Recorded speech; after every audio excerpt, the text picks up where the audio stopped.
Machines line a darkened room like a row of steel coffins. With a sudden noise, a single door swings open. The coffin contains a sleeping girl whose pure white hair reaches down to her shoulders. As her lashes flutter faintly, her eyelids slowly lift. Dark orange eyes shine out. They dart back and forth in an attempt to grasp the situation. The first thing she sees is a monitor affixed to the wall. Then a dozen or so unmoving female figures. She blinks once and stares at their faces. She turns her gaze to each, one after the other.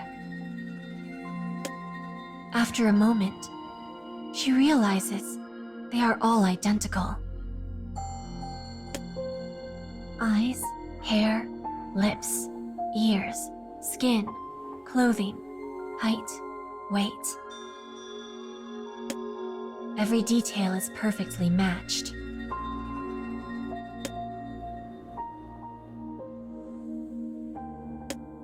The girl shows no surprise at this, but it's not as if she knew it was coming. In truth, she knows nothing at all.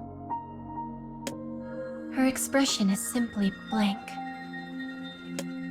As blank as her shimmering white hair. She exits the machine and takes a few steps forward. She passes the other girls and comes to the center of the room, then looks around again.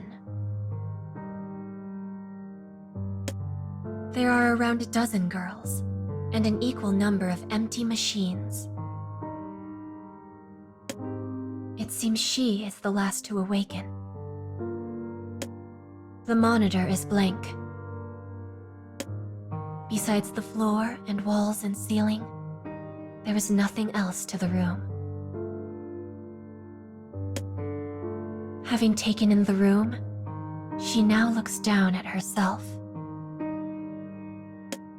Her clothes are the same as her companions. Her collar, which is high enough to hide her mouth, contains a small apparatus on the inside. The girl turns to look at the monitor. Her face appears on it, a reflection from what scant light exists within the room. The face in the reflection matches the other girls. A pair of emotionless eyes stare back at her. After a time, the screen lights up blue. White shapes are projected on the monitor. They blink and change shape over and over again.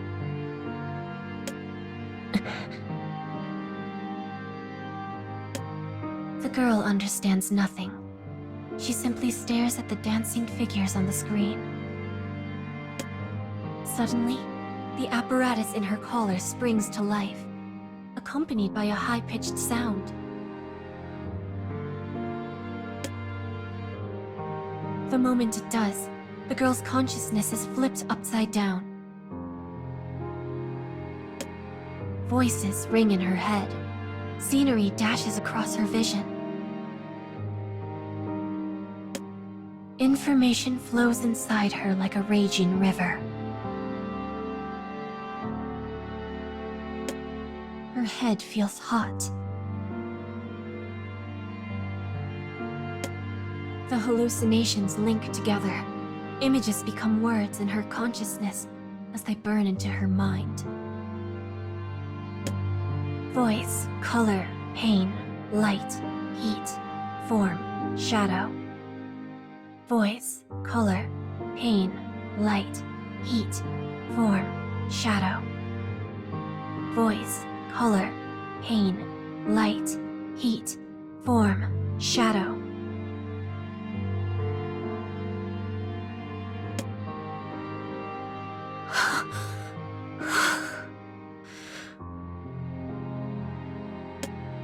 The girl's vision returns. Her breathing remains ragged, her footing unsteady. But now she understands. We are weapons. She brushes aside her sweat-slicked bangs and directs her attention to the monitor. It contains writing in stark white letters. 11th forced memory conferment successful. Weapons built from plants or animals are known as living weapons. In the case of these girls, they are based on a single human.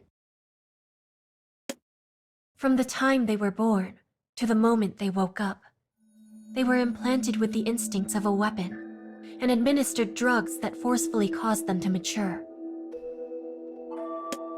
Once they are ready, they will be given the necessary knowledge to function as a weapon and sent into battle.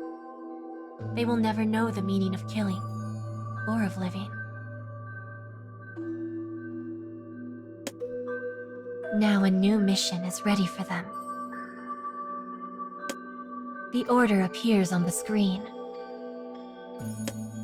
Exterminate the 13 targets. Multiples of an identical voice echo through the room, all saying the same word: yes. Following the description of the operation, target information appears on the screen. There is no sound, merely words and charts that appear on the screen, one after the other, before vanishing again. End briefing. Commence operation. With that, the monitor goes dark once more.